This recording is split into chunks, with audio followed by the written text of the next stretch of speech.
and welcome to another video, which will be a part of the hyperinflation series.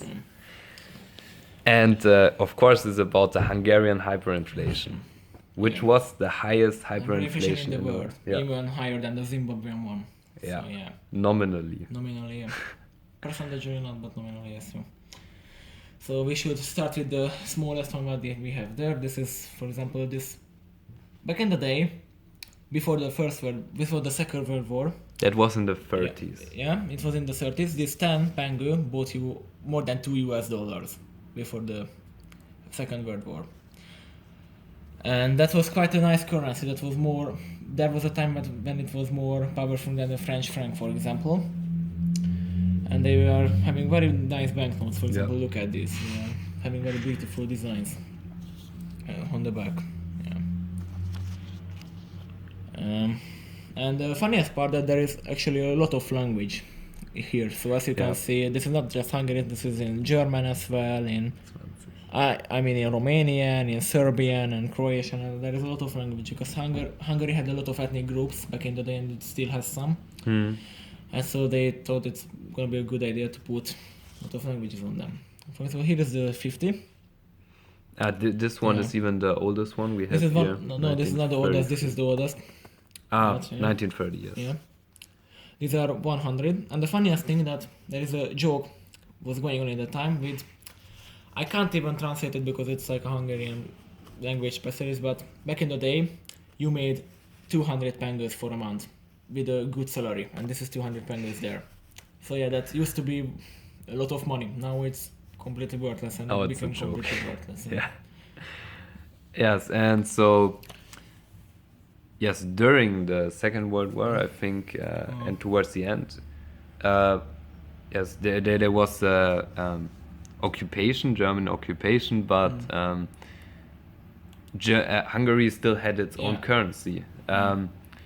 So, and at the end of the Second World War, what was then the case? Of course, there was very few goods and a lot of money in the economy. So and everything went extremely expensive, and because everything went extremely expensive, they had to make bigger denominations to serve the people. Yeah, but they still printed a 100 note in 1945. Yeah, that's to comparison. This 100 worth like 1,000 part of a US cent back in the day. So, yeah.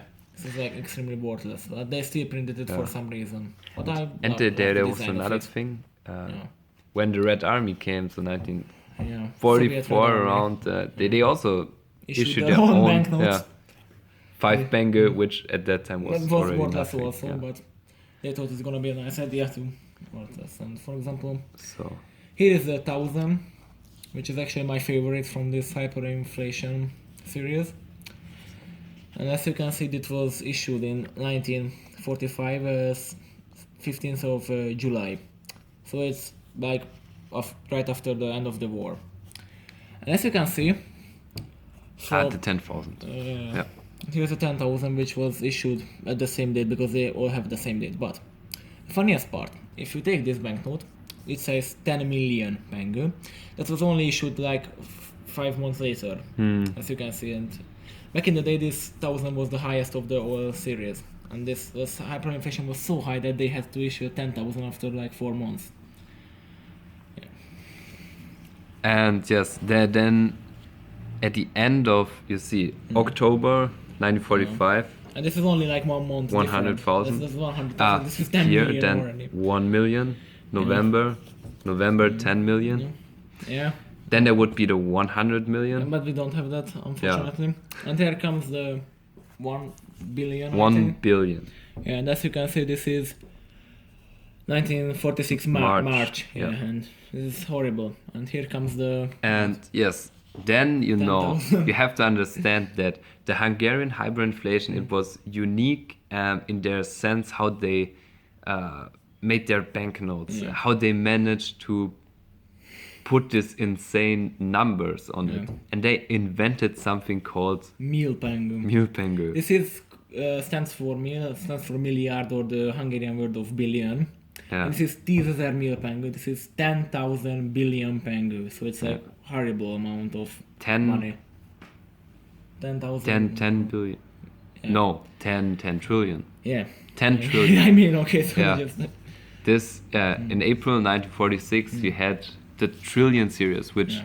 you know you had in Zimbabwe, Yeah. also 10 trillion, and this is then the 100 trillion. Yeah. So this would be the highest denominations in Germany and Zimbabwe. But also. there haven't stopped yet, because Yes. there comes the other one. There comes the record, the record hyperinflation. So in May This is 1 1946, million trillion pengő. This is horrible. 1 million billion. So it's Yeah. 1 quadrillion. Yeah, it's... You 1 can't quadrillion, even yes. explain it with this. There would be a 10 As you quadrillion. can see, this is from May. Yeah. This is Yeah, only yeah, 2 yeah. months of difference. And then June, 100 100. trillion. No, 100,000 trillion, I think, or... It's a horrible big... Oh wait, Yeah, I'm completely with this number. confused. Wait. And 1 billion. Yeah. Wouldn't that be just a 10 billion? I don't know, I'm confusing. 10 billion, 100 billion? Ah, no, so this would be the 100 trillion. Yeah. Okay, so we were too fast. But anyway, it You can see continues. it, I think. Yeah. Because, you know, they still kept the same design and they invented something called the B-Pengő, Bill pengő, yeah. So Billy stands for Hungarian billiard. which is English billion, I think. trillion. Trillion. It would be the German Yeah. trillion, so Billionen, I think. Yeah. If I'm right. So in German, this would be 10 Billiarden, 10 Billiarden. And I And- think it might have even German text on it. No, it doesn't. It Not doesn't anymore. have- not That was anymore. after the Second World War. So, yes, so this would be 10 quadrillion. 10 quadrillion. And, It is the largest one what we have.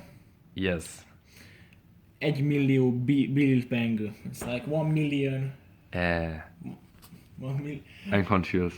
Yeah. 100 quadrillion. 1,000 quadrillion, so Yeah. 1 quintillion? Yes, it's 1 it's like unimaginable amount of Yeah. money. So this this gave you a short like oversight over the Hungarian hyperinflation, which is, I would say, like, this is the coolest invention during a hyperinflation that you How just can put you make this that you just shorter, put yeah. invent a meal pengő Bill and Bill and Yeah. and they wanted even make a trill pengő. I think just they haven't they even printed some, but they haven't issued that because they Yeah. decided that it would be better to introduce the forint. So yeah. Yeah. And so the crazy thing was the currency reform, pengő to forint. Yeah. It was not that, like in Germany, that, for example, 100 trillion mark, it was 100 new mark. And 100 mark was a lot. Yeah. But in the case of Hungary, They introduced a totally new currency instead of the old. yeah, and even, you know, the highest B-Pengő, it was worthless. Yeah. You gave me one number, like how much was all the pengős. All and- banknotes in Hungary combined worth less than the 10th part of a US cent back in the day. Yeah, so and they introduced the new forint, this one, and back in Yes. the day, for example, when the forint got introduced in 1946, 10 forint bought you $1, so that was quite strong. Nowadays, it's like 290 forints for US dollars. At least it's still the same currency, Yeah, and there was no more reform. And Hungarian government doesn't want to introduce euro because they think it's gonna be bad for economy. Yeah, probably. You know. So on, so. Yes. Thank you guys for watching. Hope you enjoyed the video and see you next time. Yes, that were the two videos from Hungary. See you in another country.